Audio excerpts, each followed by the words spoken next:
Bismillahirrahmanirrahim. Assalamualaikum warahmatullahi wabarakatuh. Alhamdulillah. Wassalatu wassalamu ala rasulillah wa ala alihi wa sahbihi wa man wala wa ba'd. Subhanallahi la ilma lana illa ma 'allamana innahu huwal alimul hakim.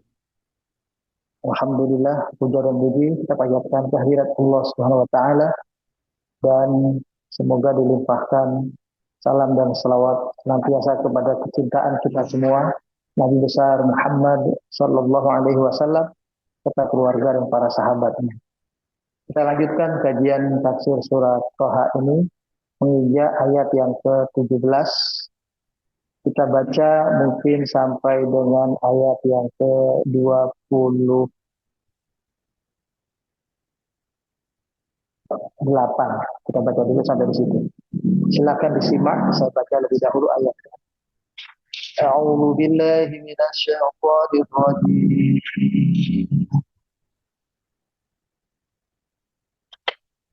وما تلك بيمينك يا موسى قال هي عصاي أتوكأ عليها وأهش بها على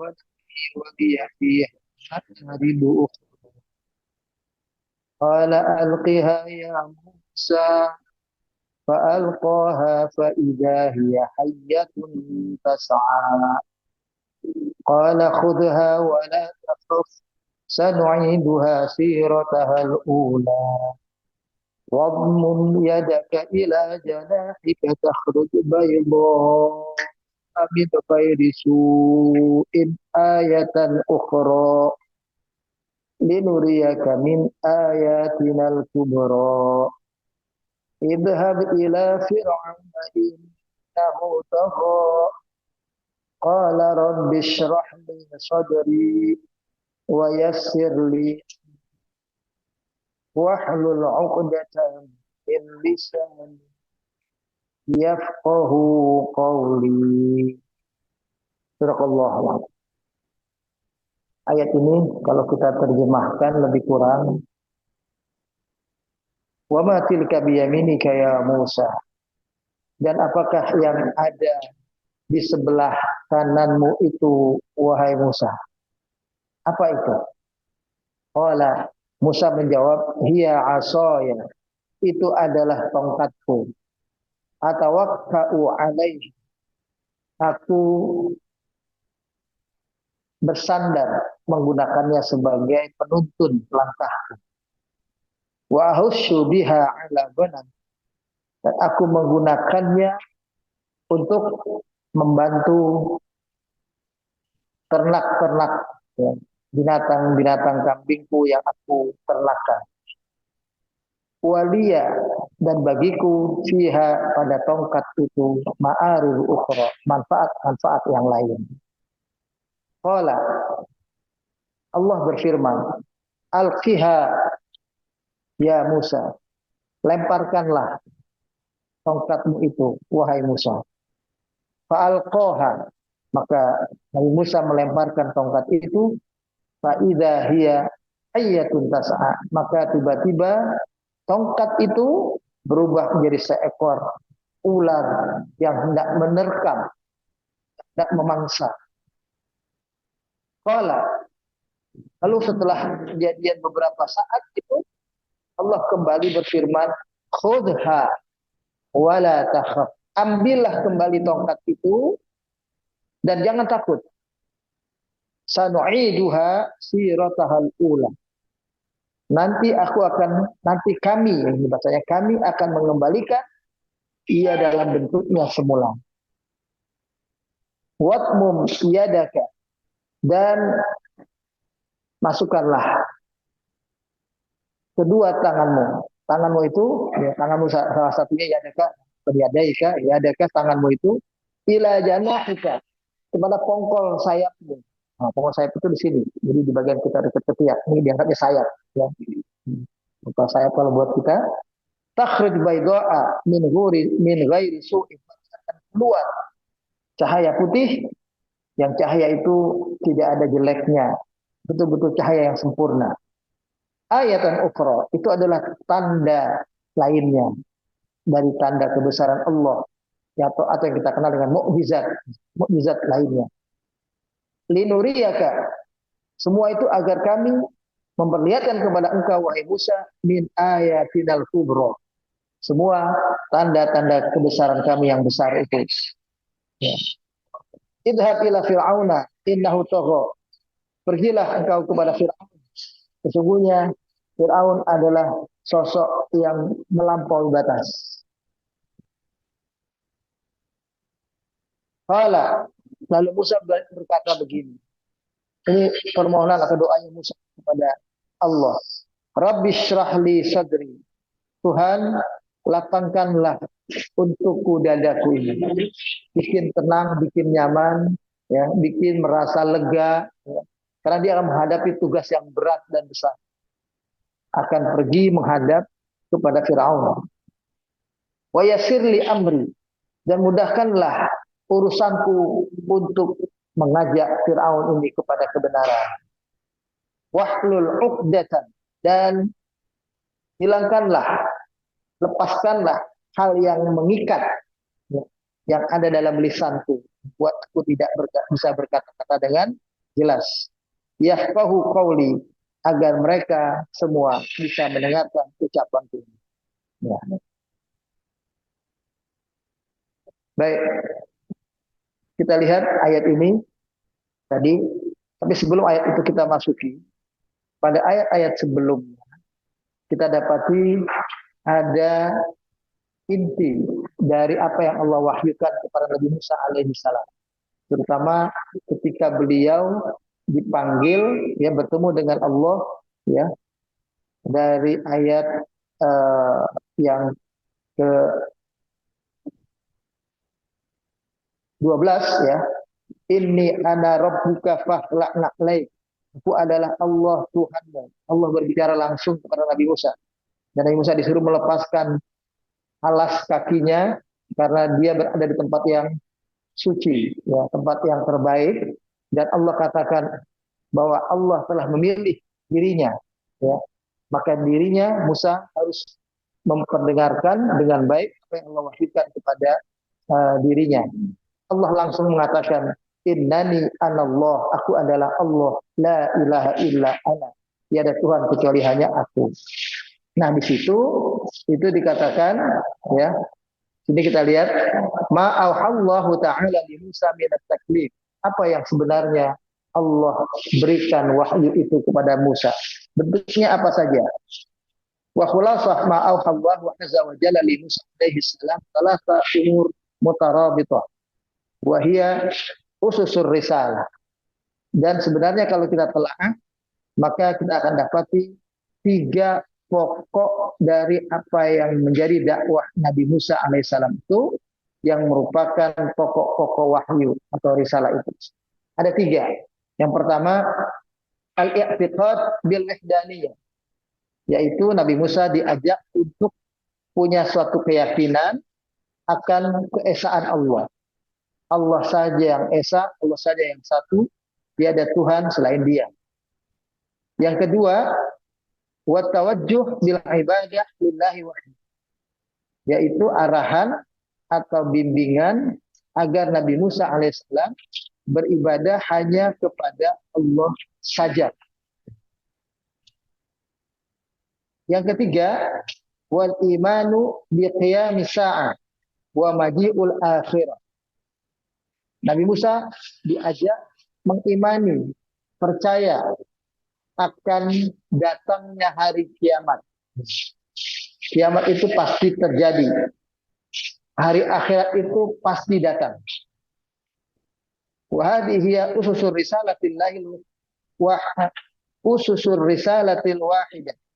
Inilah, ya, pokok-pokok ajaran dari risalah Allah yang utama. Yang utama itu 3 ini, yang sebagaimana yang disampaikan oleh Nabi Musa tadi. Allati da'a ilaihal anbiya wal mursalun, yang kepada semua nabi, semua para rasul misinya sama ini. Jadi dari Nabi Adam sampai Nabi kita Muhammad sallallahu alaihi wasallam, 3 risalah ini, pokok risalah ini. Al-i'tiqad bil wahdaniyah, mengajak kita berkeyakinan hanya Allah saja zat yang maha mencipta, yang maha memelihara, menguasai, mengurus kehidupan ini, mengurus alam semesta, mengurus diri kita manusia, mengurus semua makhluknya. Dan yang kedua, wa tawajjuh bil ibadah lillahi wahdah, ya, ajakan atau dakwah untuk mengajak umat manusia beribadah hanya kepada Allah saja. Dan yang ketiga, ajakan untuk umat ini meyakini bahwa hari kiamat itu ada dan ia pasti terjadi, pasti datang. Itu intinya. Kemudian Imam Mujahid dalam sebuah komentar tafsirnya, beliau mengatakan, idza shalla dzikra idza shalla dzakara rabbahu listimaliha ala anwa'il adkar. Seseorang kalau sholat, sebagaimana perintah di dalam ayat ini, ya, makna qauluhu ta'ala wa aqimis sholata li dzikri, ay aqimis sholat wa addiha 'ala wajhil maqlub. Dirikanlah sholat untuk mengingat aku, kata Allah. Maksudnya adalah dirikanlah sholat dan tunaikanlah semua syarat-syarat dan apa yang diminta dalam ketentuan ibadah sholat itu. Semua itu dalam rangka supaya kalian mengingat aku, kata Allah. Nah, Imam Mujahid mengomentari begini.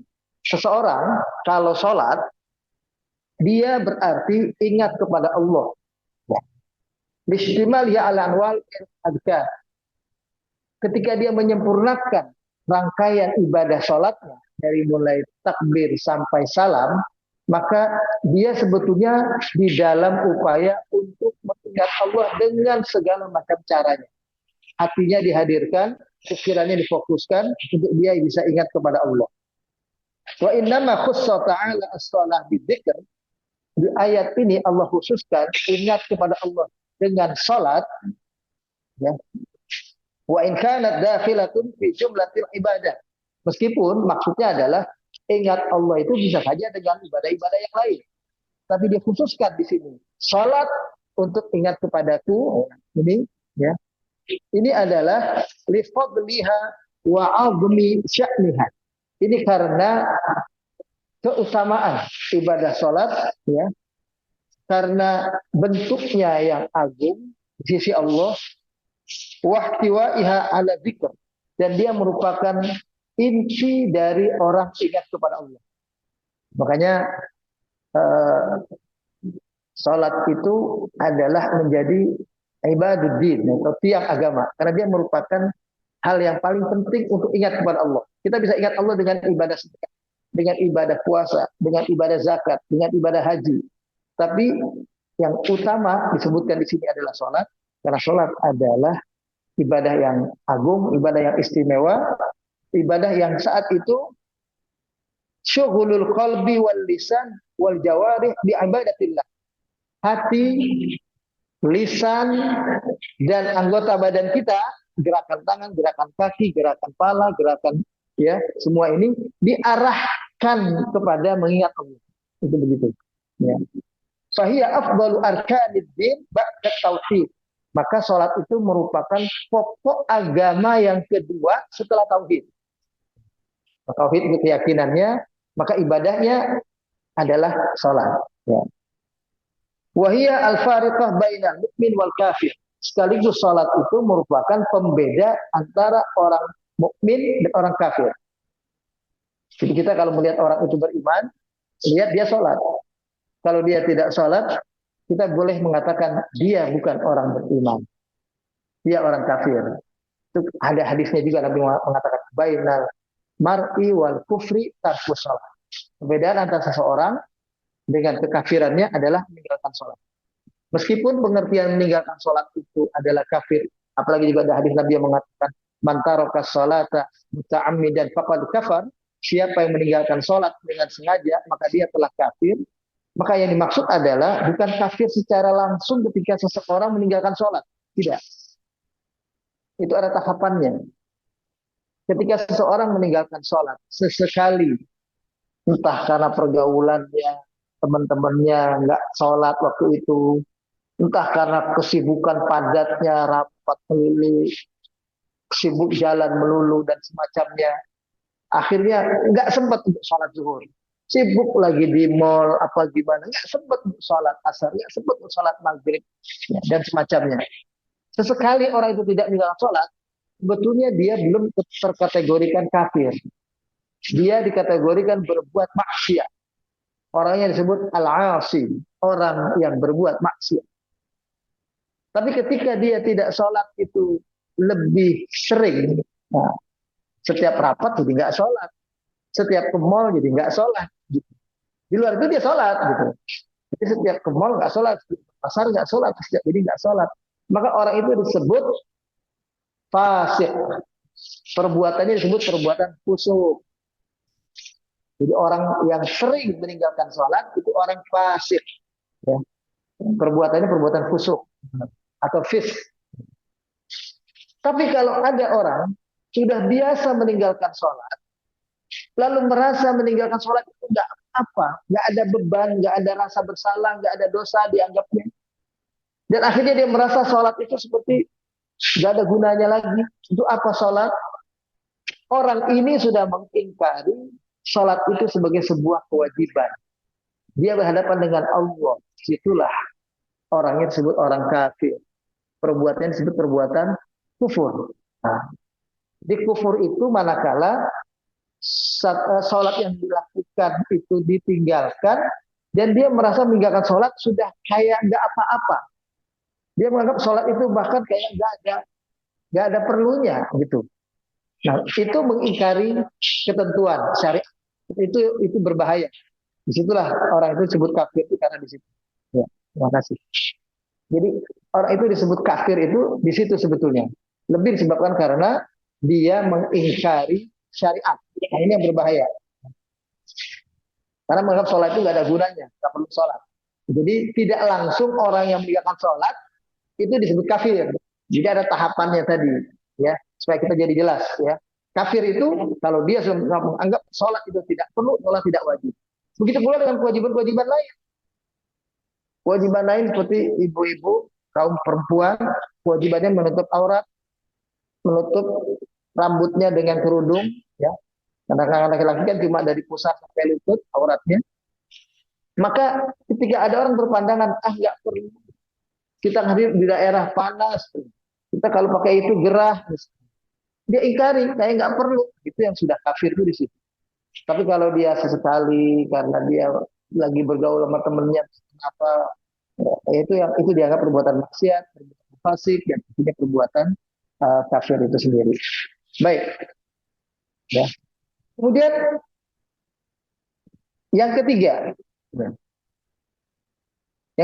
adalah kenapa? Pokok itu adalah iman kepada hari kiamat, tentang datangnya hari kiamat. Fa'amma sa'ah fahiya al-maqit al-mutaraqqib lil jaza al-kamil al-adil. Karena kiamat itu adalah satu waktu yang terkait, yang kalau dia nanti terjadi dengan apa yang diperbuat oleh seseorang dalam hidupnya ini. Ketika dia akan mendapatkan balasan yang sempurna, balasan yang adil, keadilan yang sesungguhnya yang dia waktu di dunia ini nggak dapat misalnya, ya, udah pengadilan tingkat sampai kasasi, sampai balik lagi sampai ke Mahkamah Agung pun istilahnya nggak dapat keadilan itu, maka orang itu hanya bisa mengharapkan keadilan itu nanti di akhirat. Alladzi tatawajjahu ilaihi nufus, yang ketika terjadi demikian itu, maka jiwa ini baru terpuaskan dengan keadilan yang sesungguhnya itu. Kalau di sini tetap ada orang yang masih kecewa, yang masih tidak bisa puas. Fahasbu hisabi wa tasiru fit tariq as-sawi fi hadhil hayat. Maka disitulah hisab yang sesungguhnya cukup kalau ada kiamat itu. Itulah jalan yang mengantarkan seseorang pada sebuah kehidupan persamaan kita dengan siapapun, akhirnya ada pengadilan yang sesungguhnya, maka kita dengan latar belakang apapun punya pengadilan yang sama. Disitulah Allah katakan kiamat itu pasti terjadi. Inna sa'ata atiyatun. Bahkan kalimatnya di dalam ayat yang keberapa itu? Ayat yang ke-15, bunyinya begini, menarik ini, perhatikan baik-baik. Inna sa'ata atiyatun.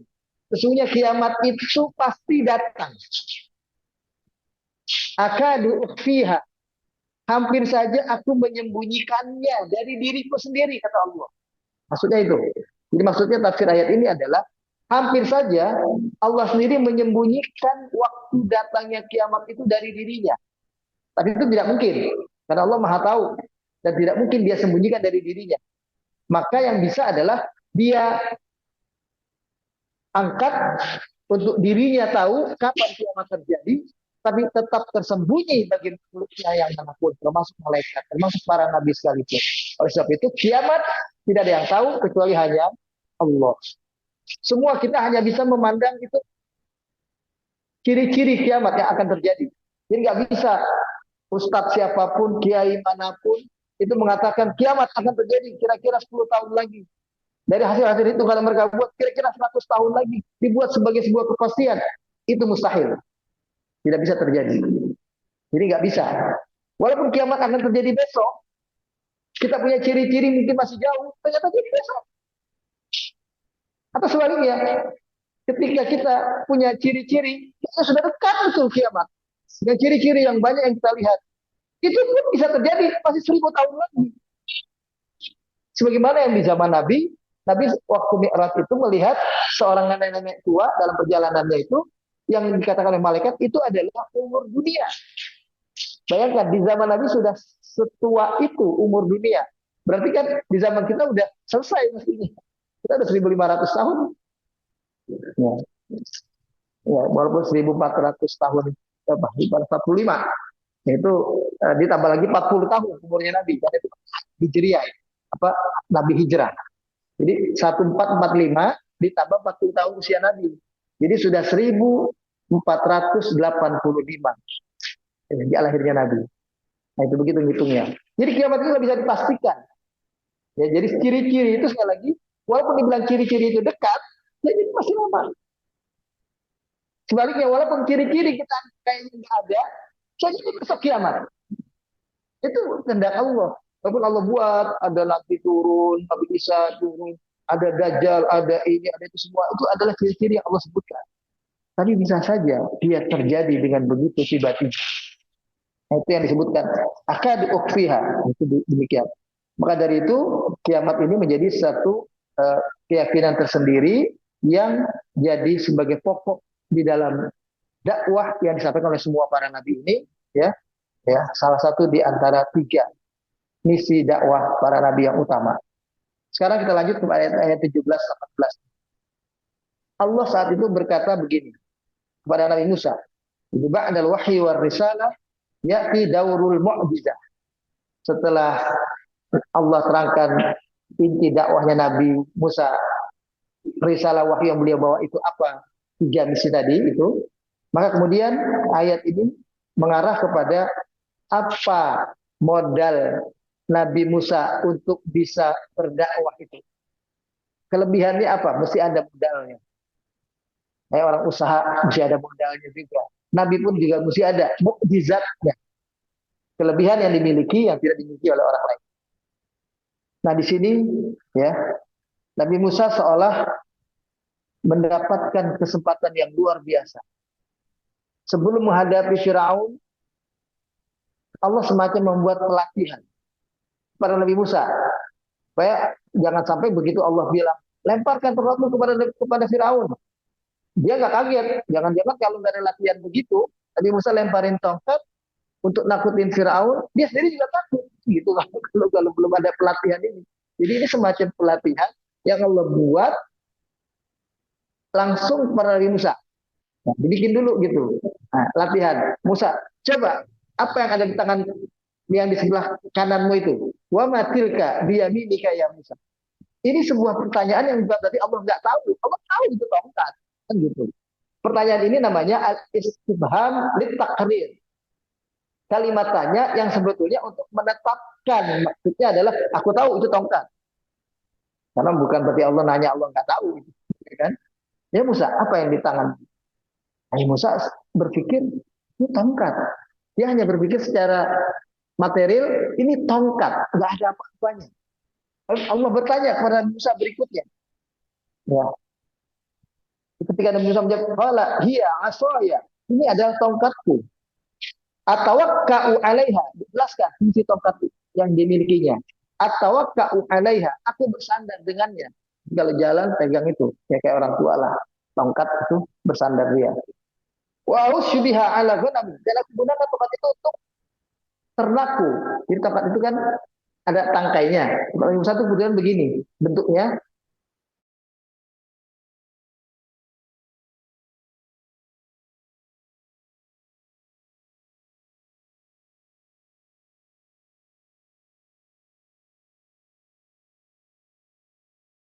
Dia gunakan tongkat ini untuk supaya pohon yang agak tinggi, kambing-kambing itu nggak bisa makan, kambingnya rendah.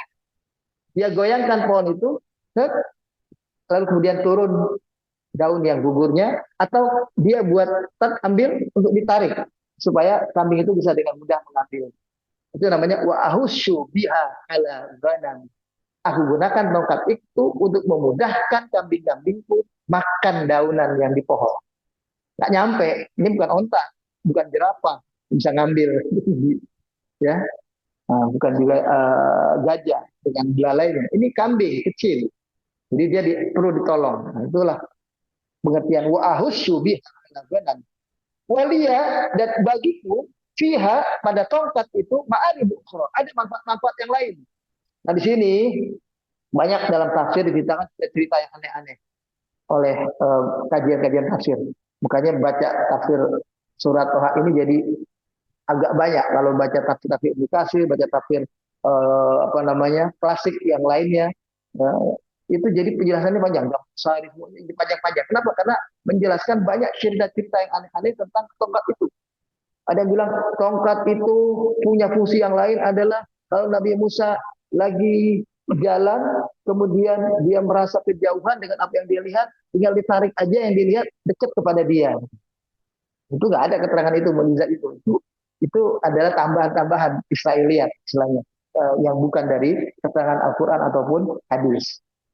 Ada lagi yang mengatakan tongkat itu kalau Nabi Musa sedang lapar, dia cukup pukulin ke perutnya, ya, kemudian dia merasa kenyang. Pokoknya ada banyak tafsir yang aneh-aneh itu di dalam tafsir tentang hal ini. Ya. Kemudian kita lihat berikutnya keterangan tentang ayat ini lebih lanjut. Aroda ta'ala an yudhira lahu ayatan bahirah. Allah SWT menginginkan memperlihatkan kepada Nabi Musa tanda kebesarannya yang nyata supaya Nabi Musa merasa yakin dengan kebenaran ini. Hatta yadmagha batil Fir'aun bil haqqil mubin. Sampai nanti Fir'aun yang dihadapinya bisa jatuh kelepek gitu, jatuhnya gak bisa melawan karena betul-betul kalah hujah yang kuat. Fasa'alahu su'al takrir wa tanbih ilal amril gharib al ajib alladhi sayudhiru lahu ba'da lahzatin minaz zaman. Ba'da lahzatin minaz zaman. Di sinilah akhirnya Allah bertanya soal tongkat yang dibawa oleh Nabi Musa itu. Setelah kemudian, ya, ternyata dia punya manfaat beberapa dan manfaat lain yang dia tidak sebutkan semuanya. Ya.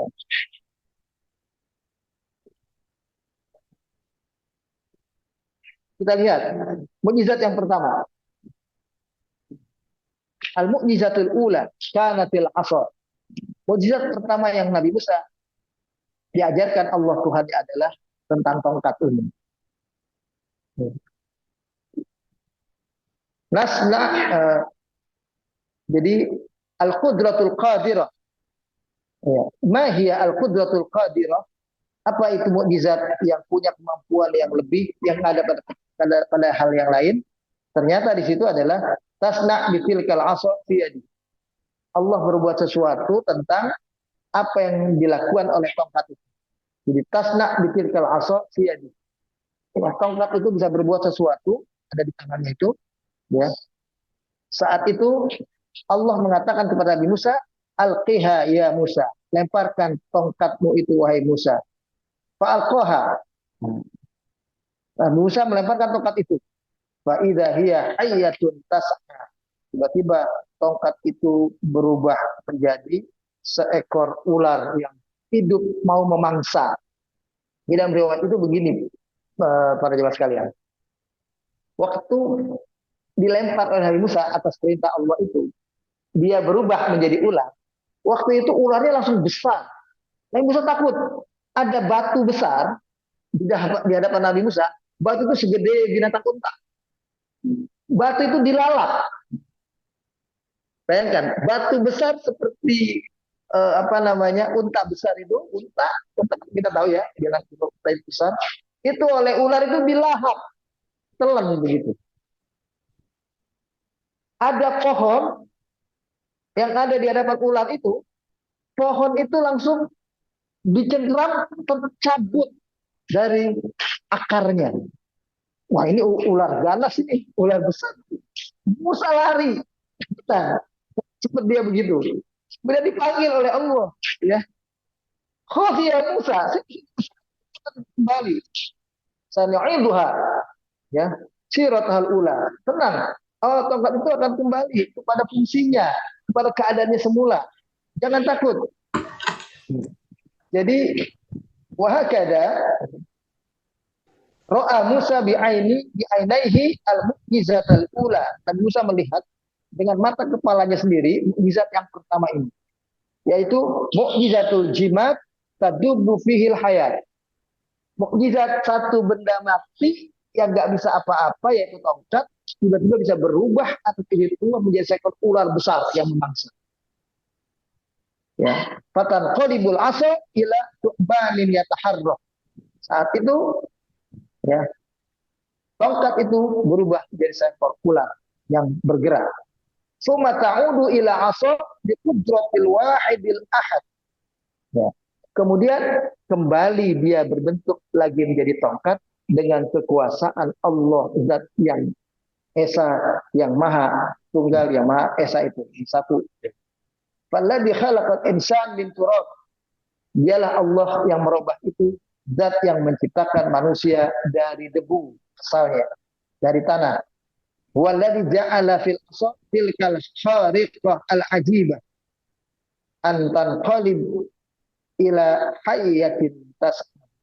Dialah Tuhan yang telah merubah tongkat yang tadinya hanya fungsinya seperti yang disebut oleh Nabi Musa, tiba-tiba berubah menjadi seekor ular yang memangsa yang besar tadi. Itu mukjizat yang pertama. Ya. Jadi kita bayangannya jangan ular berubah jadi ular segede tongkat itu, bukan. Dia lempar, ularnya lebih besar dari tongkat itu, besar. Dan nanti riwayatnya itu waktu melahap ular-ular tulang sihir itu karena dia besar, dilahap semuanya. Yang tali-tali dilempar jadi ular itu semua. Dan waktu itu ribuan tukang sihir itu ngumpulin ular-ular itu. Semuanya dilahap oleh ularnya Nabi Musa alaihissalam. Itu sudah kita pernah bahas waktu dalam pembahasan ayat di surat Al-A'raf. Ya. Baik, kita lanjut. Mukjizat yang kedua. Jadi setelah Allah katakan tadi ya, sampai kepada sanu'iduha ila siratahal ula. Khudha wa la takhaf sanu'iduha ila siratahal ula. Di ayat 21. Ambil kembali Musa. Jadi waktu ngambilnya itu Nabi Musa, itu disuruh oleh Allah, mulutnya itu dipegang. Bayangkan mulutnya besar itu, suruh pegang mulutnya. Nabi Musa tentu ketakutan. Tapi begitu dipegang, mulut itu dia menjadi tongkat lagi, dan itu pongkol tongkat yang tadinya bercabang kayak tapel itu. Nabi Musa itu begitu. Jadi dia pokoknya lurus kayak ketapel. Begitu dipegang mulutnya, dia bisa pegang dan berubah di tangannya jadi tongkat. Nah, itu yang pertama. Ya. Kemudian mukjizat yang kedua, takhrij bayda min ghairi su'in, di ayat 22. Ya.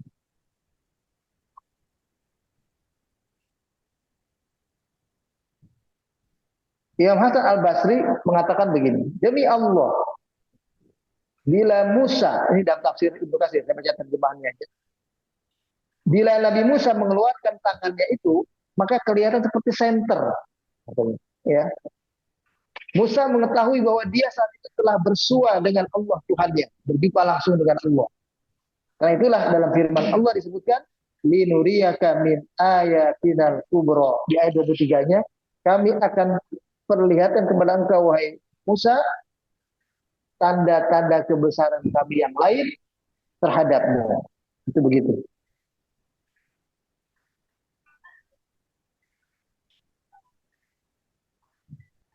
Jadi ada pendapat lagi, ya, komentar Wahab Ibnu Munabbih mengatakan bahwa Allah berfirman kepada Nabi Musa itu, ya, ketika mengatakan tadi itu berubah, takhrut bayda'a min ghairi su, keluar cahaya ketika dia masukkan tangannya itu, beliau mengatakan seolah-olah Allah mengatakan kepada Musa begini, wahai Musa, mendekatlah, mendekatlah engkau. Terus menerus Allah perintahkan Nabi Musa agar lebih mendekat lagi, mendekat lagi, mendekat lagi. Waktu itu masih agak jauh, mendekat lagi. Sehingga Musa menempelkan punggungnya ke batang pohon itu. Setelah itu Musa tenang dan tidak merasa takut lagi, serta tangannya memegang tongkat dengan kuat, lalu menundukkan kepalanya seraya merendahkan diri.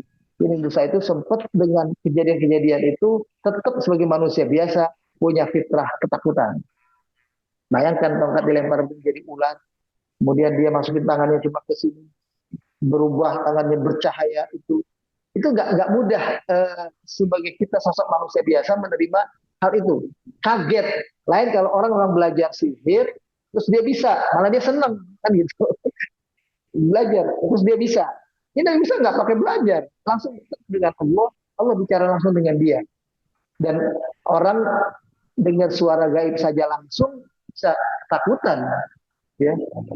Kita aja rame-rame begini, tiba-tiba ada suara yang kita dengar itu masih tidak takut rame-rame. Tiba ada suara yang bukan suara biasa. Nah itu demikian. Apalagi Nabi Musa alaihissalam. Nah, jadi kita lihat mukjizatnya yang kedua adalah tangannya bisa bercahaya. Karena idza adkhala yadahu fi jaibihi, beliau kalau masukkan tangannya ke bagian dari bajunya, bagian dekat kantongnya, nah, itu begitu. Suma akhrajahu takhruju tatala'la ka'annaha falqah qamar. Keluarkan tangannya, langsung tangan itu terang, bercahaya seperti cahayanya bulan. Min ghairi baras wala ada. Enggak ada cacatnya. Maksudnya kan kalau ada orang punya cahaya kayak cahaya lampu mobil aja, itu ada yang bercahaya, ada yang redup, ada yang hilang, ada yang enggak total terangnya. Ini total terangnya. Sempurna itu maksudnya. Min ghairi sya'nin wala aibin. Itu enggak ada ghairi syinin wala aibin. Itu enggak ada sesuatu aibnya atau kekurangannya. Fa'alima Musa annahu qad laqa rabbahu azza wa jalla. Maka Nabi Musa tambah yakin saat itu yang dia temui adalah Allah Tuhannya yang Maha Kuasa. Walihada qala linuriyaka min ayatinal kubra ay linuriyaka ba'da ayatinal azim. Situlah Allah katakan kami akan perlihatkan kepada engkau wahai Musa tanda-tanda kebesaran kami yang agung ini. Dan itulah sudah dua dalam bentuknya. Setelah itu Nabi Musa alaihissalam, ya, mendapatkan perintah dari Allah. Summa amarahu an yatawajjah ila Fir'aun. Ra'sul kufri wa tughyan. Nabi Musa mendapat perintah dari Allah agar berangkat pergi ke Fir'aun, ya. Dia adalah sosok pimpinan kekafiran, pimpinan orang-orang yang hidupnya melampaui batas. Idhab ila Fir'auna innahu tagha. Maksudnya adalah idhab ila Fir'aun at-taghiyah. Hai Musa, pergilah kau kepada Fir'aun yang bisa melampaui batas itu. Innahu takabbar wa tajabbar. Nabi Fir'aun itu adalah sosok yang menyombongkan diri, sosok yang merasa hebat, merasa paling kuat. Wajawaz al-hadda fit tughyan, betul-betul melampaui batasnya, melampaui batas kesombongan manusia pada umumnya. Dia merasa paling hebat sendiri, menang sendiri. Seolah-olah nggak ada manusia lain yang punya kekuatan, kekuasaan seperti dirinya sama sekali. Hatta da'a al-uluhiyah. Sampai dia mengaku dia Tuhan.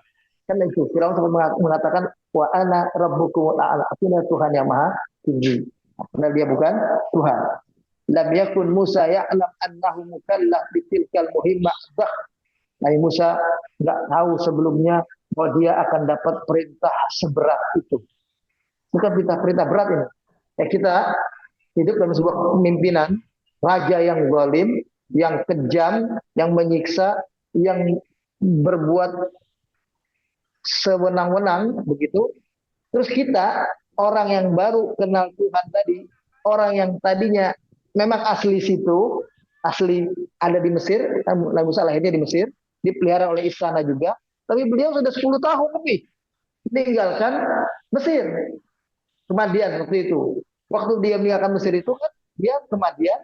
Di Madian itu akhirnya dinikahkan dengan putrinya Nabi Shu'aib dan disuruh mas kawinnya sampai 7 tahun, 8 tahun, disempurnakan dan Nabi Musa jadi 10 tahun. 10 tahun dia bekerja. Berarti 10 tahun kemudian dia kembali ke Mesir. Berarti kan cukup waktu yang lama. Begitu disuruh balik, dapat tugas langsung ngomong kepada raja itu. Terbayangkan oleh kita, kira-kira dipenggal lehernya. Berani macam-macam. Kan begitu istilahnya. Tapi ini perintah Allah kepada beliau. Jadi Nabi Musa sebelumnya nggak terbayangkan dapat tugas yang sebesar itu. Kita yang tahu dalam Al-Quran, dalam baca Nabi Musa itu berapa dengan Fir'aun ini, itu kita yang tahu. Tapi Nabi Musa sendiri nggak tahu bahwa dia ternyata dibekali oleh Allah tentang mujizat semacam itu, dapat tugas berat menghadapi Fir'aun. Kalau dapat mujizat tadi, kehebatan tadi cuma sekedar buat jago-jagoan, istilahnya buat ya sekedar pamer misalnya kekuatan, mungkin itu senang-senang aja dia. Tapi ternyata dia harus gunakan itu untuk menghadapi Firaun. Allah katakan, ya, setelah dia bilang dia nggak ngerti tadinya sebelumnya. Wa huwa ya'lam man huwa Firaun. Bentar dia tahu siapa Firaun itu. Tugasnya dia nggak tahu, tapi dia tahu siapa Firaun itu. Ya. Wa ya'lam mada tughyanihi wa jabarutihi. Musa tahu sejauh mana kedurhakaan, kesewenangan, kezaliman Firaun itu. Faqad rubbiya fi qasrihi. Dia sudah sampai jadi sosok yang dituhankan di istananya. Ya, dituhankan di istananya. Wa syahada ma kana yasubbuhu ala qaumihi min adabil wa nikalin. Dan bisa menyaksikan sendiri bagaimana Firaun waktu itu 10 tahun yang lalu dia datang saja, sudah kejam sama rakyatnya. Main bunuh saja kalau ada yang dia tidak suka. Orang-orang Bani Israel dipekerjakan dengan kerja, kayak kita kerja paksa, semenang-menang, semaunya dia. Wahuwal an fi hadrati rabbih. Sementara Nabi Musa sekarang dalam keadaan dia sedang bertemu dengan Allah Tuhannya, yahussu bil hafawat war ridha wa takrim. Dalam keadaan dia merasa hatinya terpuaskan, senang, lagi tenang-tenangnya karena berhadapan dengan Allah. Falyas'al rabbuhu kullama falyas'al rabbahu kullama ya yutmi'annuhu mayat ma'nuhu ya yat ma'nuhu. Dia minta kepada Allah apa yang membuat dirinya tenang ala muwajahatil kal muhimmah al hasirah. Liya'man min syarri taghiyatil jabbar. Maka dia minta kepada Allah karena tugasnya berat, yang tadi dia nggak tahu akan dapat tugas seperti itu. Yang dihadapinya ada sosok yang dia tahu kezalimannya luar biasa, maka supaya dia bisa siap, dia minta kepada Allah sesuatu yang sifatnya cukup menghadapi Firaun itu. Inilah doa yang dia minta. Rabbis shrah li sadri. Ayat 25. Tuhan, lapangkanlah dadaku ini. Lapangkanlah untukku dadaku, supaya aku jadi siap. Siap mental, kuat menghadapi Firaun ini. Wa yassir li amri. Semua itu supaya jadi gampang urusanku menghadapi Firaun. Sebagai manusia biasa dia tetap takut, tapi dia minta dulu kepada Allah. Ya. Wahlul 'uqdatam min lisani. Bebaskan hal yang menjadi belenggu di lidah. Jadi lidahnya itu kayak ketuk. Ya kan dulu waktu dia masih kecil, masih bayi, dihadapkan kepadanya buah kurma merah dengan bara api. Waktu itu Nabi Musa sempat menjambak Firaun, ya, sampai luka. Firaun jadi khawatir. Ini jangan-jangan ini anak berbahaya, bukan anak sembarangan. Ini anak yang sebagaimana mungkin dalam informasi kitab sihirnya dulu bahwa akan ada bayi dari Bani Israel yang akan menghancurkan kekuasaan. Jangan-jangan dia ini. Dia udah mulai curiga, yang dia pelihara juga. Dia tahu itu adalah Bani Israel. Makanya disuruh buktikan. Nabi Musa waktu itu, kalau dia bisa memilih kurma yang enak, berarti ini bukan bayi sembarangan. Nabi Musa hampir saja mau memilih itu tadinya.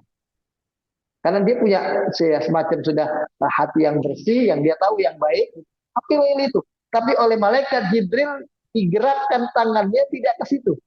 Milih yang bara, langsung ditelan. Bara kayak kita bangun areng gitu kecil, langsung ditelan.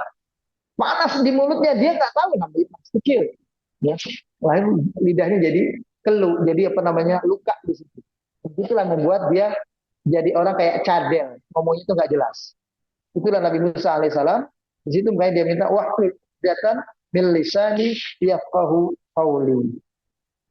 Ya.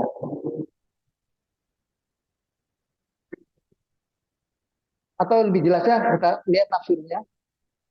Yaqulu Musa fi du'aihi wa munajat. Dalam munajatnya Nabi Musa mengatakan begini. Ya Rabb, id kallaftani bihadihil muhim.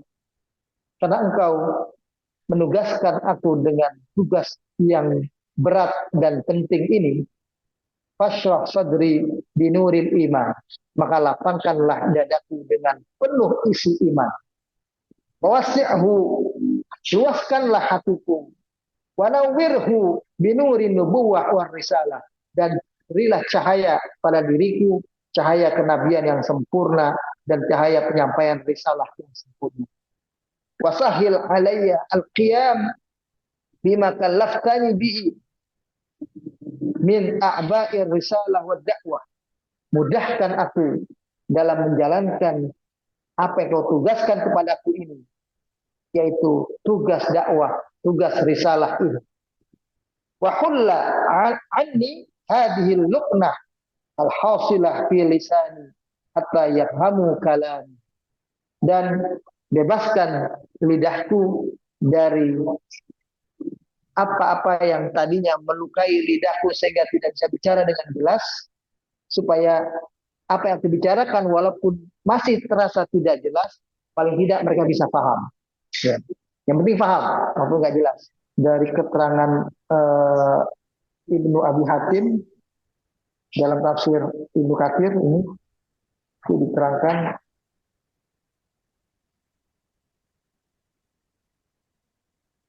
Ya. Kalau ada saya tambah begini. Ini dalam tafsir Ibnu Katsir itu diterangkan, ya, hal-hal yang sifatnya menguatkan Nabi Musa. Jadi ketika Allah bilang, idhab ila fir'aun innahu tagha, pergilah engkau wahai Musa, ya, dalam kalimat itu, idhab ila fir'aun innahu tagha, pergilah engkau kepada Fir'aun karena dia hidupnya melampaui batas. Itu seolah-olah begini, ya. Allah katakan begini, wahai Musa, jangan kamu merasa gentar untuk menghadapi Firaun. Sampaikan kepadanya risalahku ini, sekaligus ancamanku. Jadi al-wa'du wal wa'id, ya, janjiku untuk akan menyelamatkan dia kalau dia kembali tidak lagi bersikap semena-mena, dan ancamanku, kata Allah, sampaikan kepada Firaun itu, ya, dengan penyampaian yang lemah lembut. Nanti ada ayatnya lagi. Nabi Musa disuruh nyampainya dengan lemah lembut dulu, bukan langsung marah gitu, dengan lemah lembut. Mudah-mudahan dia sadar dan dia akan ada rasa takut. Sampaikanlah kepadanya bahwa maaf dan ampunanku lebih cepat daripada murka dan siksa. Sampai begitu dulu awalnya. Jadi Musa disuruh nyampaikan itu. Jadi Musa bukan langsung mengancam Firaun, tidak. Musa mengatakan Allah itu Maha Pengampun. Maafnya Tuhan, ya, lebih besar daripada siksanya, daripada ancamannya. Kembalilah. Diajak siapa Firaun itu untuk kembali. Ya. Dan Allah mengatakan lebih lanjut, jangan sekali-kali engkau merasa takut, merasa gentar terhadap pakaian duniawian yang kuberikan kepada Firaun. Ya. Karena sesungguhnya ubun-ubunnya, rohnya itu berada dalam genggaman kekuasaan. Tidaklah ia berbicara, tidaklah ia memandang, dan serta tidaklah pula ia bernafas kecuali dengan izinku. Ini tulisan Ibnu Abi Hatim, sahabat Nabi, ya, ketika membacakan kalimat ini, kira-kira itu pengertian ini. Dia bilang, wahai Musa, memang dia besar, memang dia kuat, memang dia punya segala-galanya, tapi ingat, rohnya itu di tanganku. Dia bisa melakukan apapun itu dengan izinku. Dia bisa berkata memerintahkan pasukannya, itu aku izinkan, mulutnya bisa berbicara kepada pasukan itu. Dia bisa menunjuk itu tangannya aku izinkan bergerak. Jadi kalau aku tidak izinkan tangan bergerak, aku tidak izinkan dia berbicara, aku tidak izinkan dia melakukan apapun, dia tidak punya kekuasaan apapun. Jadi maksudnya untuk ninggiin mentalnya Nabi Musa. Ya, Musa udah bisa ketakutan dulu lawannya Firaun. Dia hebat, dia kuat, tapi kehebatan kekuatannya itu tidak dia bisa lakukan kecuali atas izin aku, kata Allah. Jadi diajak Nabi Musa itu punya mental yang kuat bahwa dia bersama Allah, dia bersama Tuhan yang mengendalikan si Firaun itu. Katakanlah kepadanya bahwa penuhilah seruan Tuhan, karena sesungguhnya dia maha luas ampunan. Dia telah memberimu masa tangguh selama 400 tahun. Dalam masa tersebut, kamu terang-terangan memusuhinya, yaitu dengan mencaci dan menyerupakan dirimu sebagai Tuhan, ya, sebagai dia atau Tuhan, serta menghalang-halangi hamba-hamba Allah dari jalan Allah. Ini disebutnya 400 tahun. Wallahu alam, ini saya tidak tahu, kan ini saya baca terjemahan dari tafsir Ibnu Katsir, ya. Nanti mungkin bisa di cross check lagi, pengertian 400 tahun. Jadi lama sudah dia menjadi sosok yang memimpin di Mesir itu, yang bersikap zalim itu. Padahal engkau berbuat seperti itu, wahai Firaun, ini seolah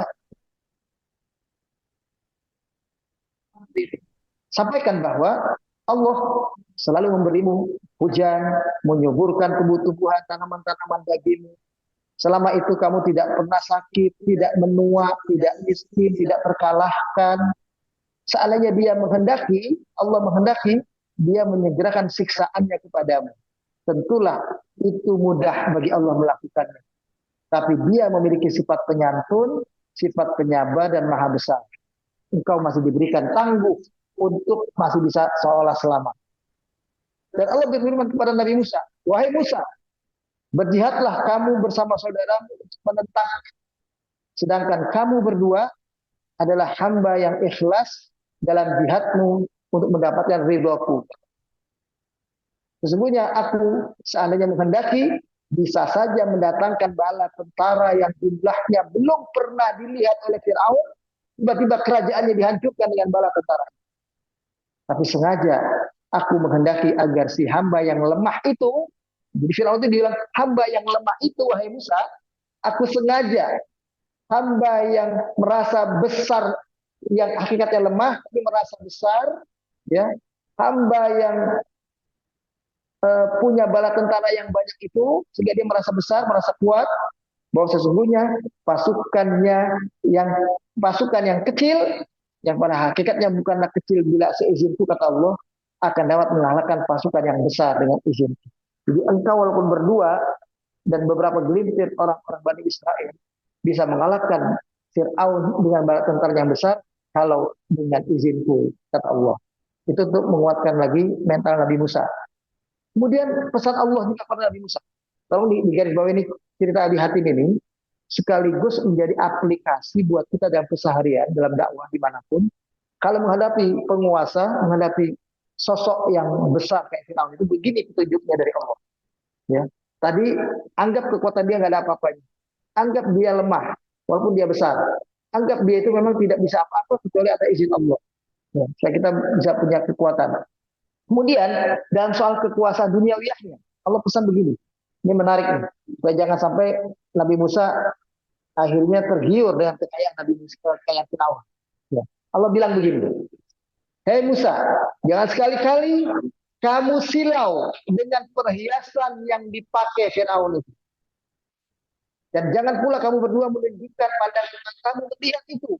Lihat karpetnya besar, istananya megah, emasnya di mana-mana, mutiaranya di mana-mana, permatanya di mana-mana, kayak di mana, mobilnya luar biasa punya, helikopter punya, ini misalnya. Jangan sampai engkau melihat itu. Ya. Karena sesungguhnya semua itu adalah bunga kehidupan dunia dan perhiasan orang-orang yang hidup mewah. Yang seandainya aku menghendaki, tentu aku dapat menghiasimu dengan perhiasan dunia yang lebih besar daripada yang dipakai Firaun. Kata Allah. Kalau aku pengen, waktu menghadap Firaun, engkau aku bikin lebih megah dari dia. Bisa aja. Ya, tapi kata Allah bukan itu. Semua adalah agar Firaun mengetahui saat memandang kepadamu bahwa kemampuannya tidak dapat menandingi apa yang aku berikan kepadamu berdua. Ya. Akan tetapi di sini, maksudnya gini, seandainya aku menghendaki, tentu aku dapat menghiasimu dengan perhiasan dunia, agar Firaun mengetahui saat memandang kepadamu bahwa kemampuannya tidak dapat menandingi apa yang aku berikan kepadamu berdua. Jadi kalau Nabi Musa punya helikopter lebih besar, istana lebih besar, punya permata lebih besar, mungkin Firaun langsung jatuh, kelepek begitu istilahnya. Nggak ada kekuatannya. Tapi kata Allah, yang aku kehendaki, aku sengaja membuat dirimu tidak suka kepada perhiasan dunia dan menjauhkanmu dari dunia. Ya. Demikian yang biasa aku lakukan kepada kekasih-kekasihku para nabi, para rasul. Dan hal ini merupakan kebiasaanku sejak dulu, kata Allah. Sesungguhnya aku akan melindungi mereka dari kenikmatan duniawiyah dan perhiasannya. Dijadikan oleh Allah, para nabi semuanya nggak terlalu cinta dengan perhiasan. Begitu. Sebagaimana seorang penggembala yang penyayang menjauhkan ternak untanya dari tempat-tempat yang berbahaya, yaitu pasir bergerak yang bisa menjatuhkan mereka. Sebenarnya hal itu mudah aku lakukan, tapi sengaja tidak aku lakukan agar mereka para kekasih-kekasihku itu memperoleh bagiannya secara sempurna kelak di rumah kehormatanku dalam keadaan beroleh pahala yang utuh lagi berlimpah tanpa dicampuri kotoran duniawiyah. Itulah surga. Karena itulah maksudnya Allah itu bisa saja bikin Nabi Musa juga punya kekuatan kayak kekuatan Nabi, kekuatan Firaun, biar bisa kalah langsung begitu. Dia punya pasukan, lalu Allah bikin Nabi Musa juga punya pasukan yang banyak. Ya, bisa saja bagi Allah begitu. Tapi Allah nggak mau begitu. Karena para nabi sudah diajarkan memang hidupnya sederhana, dan Nabi dan Firaun coba melihat itu dengan hatinya. Kalau dia ingat itu, dia mungkin bertaubat, dia minta ampun, dan akan aku ampuni, kata Allah tadi sebetulnya. Jadi Firaun tidak melihat itu. Kemudian lebih lanjut Allah katakan begini, perlu diketahui bahwa barang siapa yang menghina kekasihku atau menakut-nakutinya, maksudnya Firaun menakuti Nabi Musa, mengancam Nabi Musa, ya, akan bahkan membunuh Nabi Musa, maka sesungguhnya dia secara terang-terangan berarti telah menantang aku untuk berperang dan memulainya. Ini kan bahaya, nantang Tuhan, nantang Allah. Dan itu berarti dia sendirilah yang mengajaknya dan mendorongku untuk memeranginya. Sedangkan aku sangat cepat dalam menolong kekasih-kekasih. Apakah ada orang yang berani memerangiku, menduga bahwa dirinya dapat bertahan melawanku, kata Allah? Dan apakah orang yang memusuhiku menduga bahwa dia dapat mengalahkan aku? Apakah orang yang menantangku itu dapat mendahului atau melewatiku? Mana mungkin hal itu bisa terjadi, karena akulah yang melakukan pembalasan buat kasih-kasihku yang terzalimi di dunia ini. Dan balasan itu nanti sampai ke akhirat. Artinya orang kayak Fir'aun, kalau sudah akhirnya wafat dalam keadaan tidak bertaubat, maka di akhirat dia akan mendapatkan siksa Allah. Aku tidak akan menyerahkan kepada selain aku dalam menolong mereka. Ini adalah asar yang disebutkan atas riwayat oleh Imam Ibnu Abi Hatim. Ini dalam tafsir Ibnu Katsir. Saya baca terjemahannya saja. Ya, ini tafsir Ibnu Katsir. Ya, inilah barangkali tambahannya buat para jemaah sekalian supaya jadi lebih jelas buat kita. Jadi Nabi Musa waktu hadapi Firaun itu bukan sekedar baru dapat kemampuan itu aja lalu langsung ada Firaun, itu tidak. Tapi dari dibekali dengan mental yang kuat, mental seorang nabi, bagaimana nabi-nabi sebelumnya, eh, agar ketika menghadapi Firaun dia tidak belum apa udah takut duluan, udah ngeri duluan, gitu, udah mundur duluan. Tapi dia punya semangat yang besar. Yang Allah katakan Allah bisa mengalahkan Firaun itu dengan mudah, kan begitu. Nah ini sebetulnya cerita ini cerita Nabi Musa manfaatnya buat Nabi Muhammad Sallallahu Alaihi Wasallam pada waktu itu. Di Mekah beliau lagi lemah-lemah yang menghadapi Abu Sofyan, Abu Lahab, Abu Jahal. Nah cerita ini itu memompa semangat juga buat Nabi dan para sahabat bahwa kalau Allah kehendaki dengan mudah Fir'aun dihancurkan. Sebagaimana kalau Allah menghendaki Abu Sofyan mudah dikalahkan. Tapi Allah nggak menghendaki itu. Allah menghendaki kita berjuang dulu, dilihat dulu apa yang bisa kita perbuat. Baru Allah akan tolong. Jadi jangan belum apa-apa, kita umatnya sering belum apa minta tolong aja. Tuhan selesaikan ini, kita udah terjadi, kita kalah melulu, kita menang misalnya. Sebagai rakyat kita seolah-olah teraniaya terus misalnya. Itu nggak langsung. Kalau Allah mau dengan mudah ya tolong begitu. Tapi Allah ingin tahu doa kita, ingin tahu nangis kita semua di malam hari, ingin tahu kerja keras kita, ingin tahu kita mencoba membangun ukhuwah, nggak saling bermusuhan, nggak saling curiga mencurigai, nggak saling malah merendahkan ukhuwah. Ingin dilihat dulu. Kalau kerja kita udah benar, ternyata udah bangun ukhuwah. Udah benar, sering bangun malam untuk bertahajud, untuk minta tolong kepada Allah, untuk nangis kepada Allah. Ini orang udah betul-betul layak untuk ditolong, baru ditolong Tuhan. Tapi kalau belum apa-apa udah minta tolong kayak kita aja kalau orang yang kesusahan kan kita lihat juga ini orang pakai handphone minta sedekah misalnya. Dia pakai handphone minta sedekah misalnya. Tapi kita lihat udah betul-betul jatuh, sulit, betul kelaparan, kita tolong. Itu begitu. Jadi pertolongan Tuhan itu akan turun kalau Allah memandang apa yang Allah tugaskan kepada Nabi Musa, kepada Fir'aun, itu sudah selesai. Kalau kepada Nabi Muhammad, dia apa yang Allah tugaskan kepada Nabi Muhammad sudah cukup dia berikan, dan akhirnya Allah baru kasih pertolongan. Yang jelas, itu yang seperti yang saya sampaikan dulu ayat ini. Maka Allahu yadharul mu'minina ala ma antum alaih. Yakinlah itu. Ya. Allah tidak akan pernah membiarkan ya, kita orang beriman dalam keadaan kita seperti sekarang ini terus menerus. Ya. Nah, surat Ali Imran ayat 179. Ini harus kita tahu ini begini. Ya.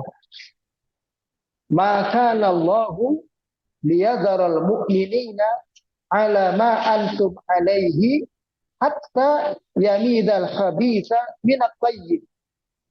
Allah tidak pernah akan membiarkan keadaan orang-orang mukmin yang baik-baik ini, yang ikhlas berjuang ini, dalam keadaan seperti mereka sekarang ini, masih terzalimi, teraniaya, hidup dalam kesalahan-kesalahan, kekurangan-kekurangan, keterpurukan, kemiskinan, ya.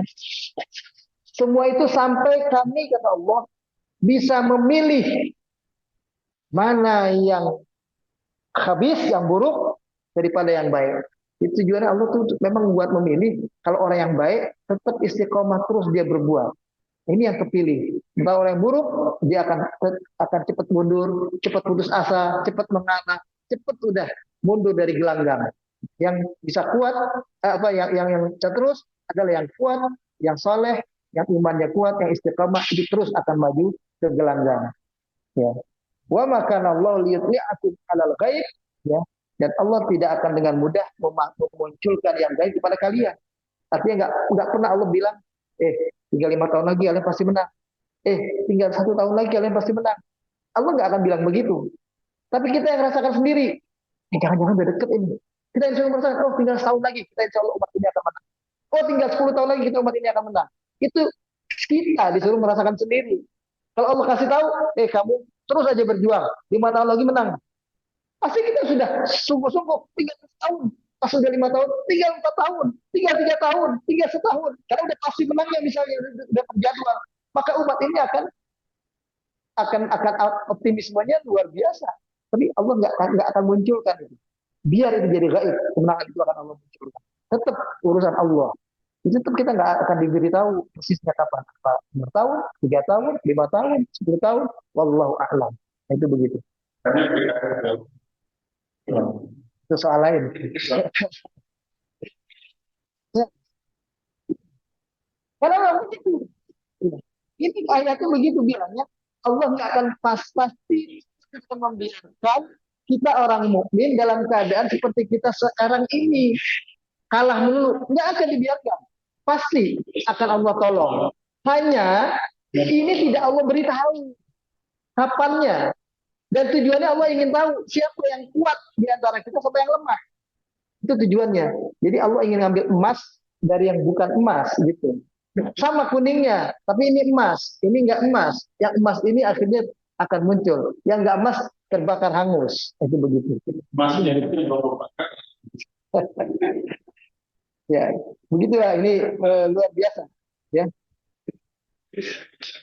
Ya, kita sampai kepada ayat 28 ya, yang intinya di situ Nabi Musa walaupun dia tahu ini tugas berat, dan karena dia tahu ini tugas berat dan siapa yang dihadapinya, dia minta dulu pertolongan kepada Allah.